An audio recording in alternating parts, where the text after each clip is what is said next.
Curly Howard was born Jerome Lester Horwitz on October 22, 1903, in Brooklyn, New York, into a working-class Jewish family. As a child, he lived in the shadow of his more outspoken brothers, especially Mo Howard, whose strong personality often took center stage. Yet even early on, Curly had something uniquely his own, a natural ability to make people laugh.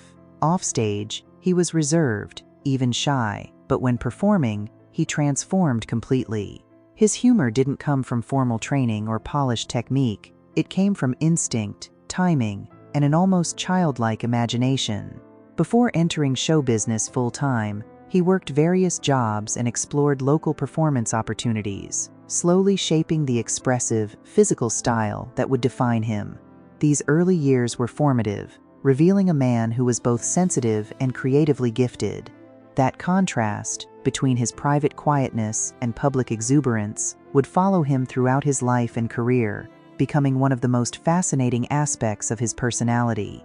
Becoming a stooge and finding a voice, Curly's life changed dramatically when he joined the Three Stooges in 1932, stepping in after his brother Shemp left the act.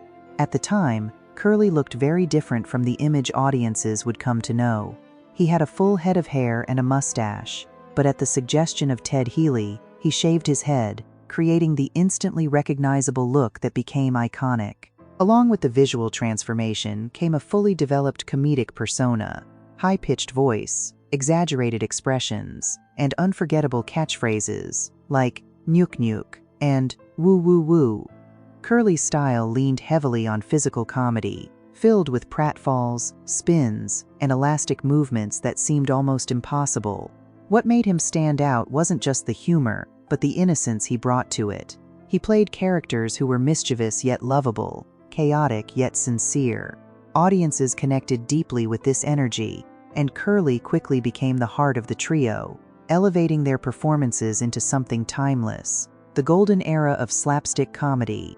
Between 1934 and 1946, during their peak years at Columbia Pictures, Curly appeared in nearly 100 short films with the Stooges. Classics like Punch Drunks, Disorder in the Court, and A Plumbing We Will Go showcased his extraordinary comedic instincts. In many of these films, Curly was the centerpiece, driving the humor with his unpredictable reactions and boundless energy. His performances blended chaos with precision. Every fall, gesture, and expression was perfectly timed, even when it appeared spontaneous. Viewers saw him as a carefree clown, but behind that image was someone working incredibly hard to deliver consistent laughter. These films cemented his place in comedy history, influencing generations of performers. The trio's work remains widely celebrated today, and Curly's contributions are often considered the defining element of their success. His ability to bring joy through physical humor made him unforgettable. Love, family, and personal struggles. Despite his on-screen joy, Curly's personal life was far more complicated. His relationships were often marked by emotional intensity and instability. His first marriage was brief, lasting only a few months, and left him discouraged. In 1937, he married Elaine Ackerman, and they welcomed a daughter, Marilyn, the following year. For a time, this brought him a sense of stability, but the pressures of his career and personal differences strained the relationship, leading to divorce in 1940. These experiences seemed to deepen his vulnerability. Curly longed for connection and companionship, yet struggled to maintain lasting relationships. His later marriage to Marion Buxbaum was short-lived and difficult, adding further emotional strain. It wasn't until he married Valerie Newman in 1947 that he found a more stable partnership. Together they had a daughter, Janie, and Valerie remained by his side through his later years, offering care and support when he needed it most. The toll of fame and exhaustion. Life as a stooge was demanding, especially during the years or two. While film production slowed, the trio performed extensively for troops, traveling constantly and often performing multiple shows a day. For Curly, whose routines were physically intense, this schedule was exhausting. His comedy required him to take falls, engage in fast-paced movement, and maintain high energy. tasks that became increasingly difficult as his health declined. Offstage, he struggled to balance rest and recovery with the expectations placed on him. The contrast between his lively performances and growing fatigue became more pronounced over time. Although he continued to deliver memorable work, the physical toll was undeniable. These years highlight the often unseen cost of entertainment, the effort and endurance required to keep audiences laughing, even when the performer is struggling behind the scenes. Health challenges and changing habits. As the years passed, Curly's health began to deteriorate.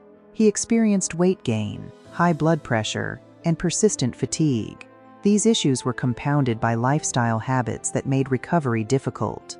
While he maintained professionalism during work, his personal time often lacked structure, contributing to further strain. His brother Mo tried to help, offering guidance and support, even managing aspects of his finances to keep things stable. Despite these efforts, Curly's condition continued to worsen.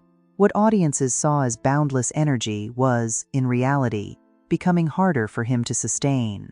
The physical demands of his career, combined with mounting health concerns, created a challenging situation.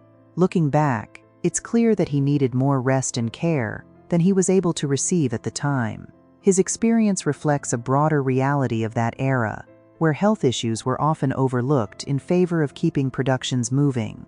A sudden turning point. In 1946, while filming Half-Wit's Holiday, Curly suffered a major stroke at just 42 years old. This event abruptly ended his career as an active member of the Stooges. In hindsight, there had been warning signs, smaller health episodes that suggested deeper issues, but they weren't fully recognized at the time. The stroke marked a turning point, not only professionally but personally. Curly's abilities were significantly affected, and he could no longer perform as he once had. Though he made a brief appearance in Hold That Lion, it was clear that his era on screen had come to an end. For fans, it was a sudden and unexpected loss. For Curly, it was the beginning of a quieter, more difficult chapter. The man who had once been so full of motion and sound now faced a very different reality. A legacy of laughter and humanity. Curly Howard passed away in 1952 at the age of 48, leaving behind a legacy that continues to resonate. Though his later years were marked by illness and reduced public presence, his impact on comedy remains immense. He brought a unique warmth and innocence to his work, creating moments of joy that have lasted generations. Today, he is remembered not only for his humor but also for his humanity.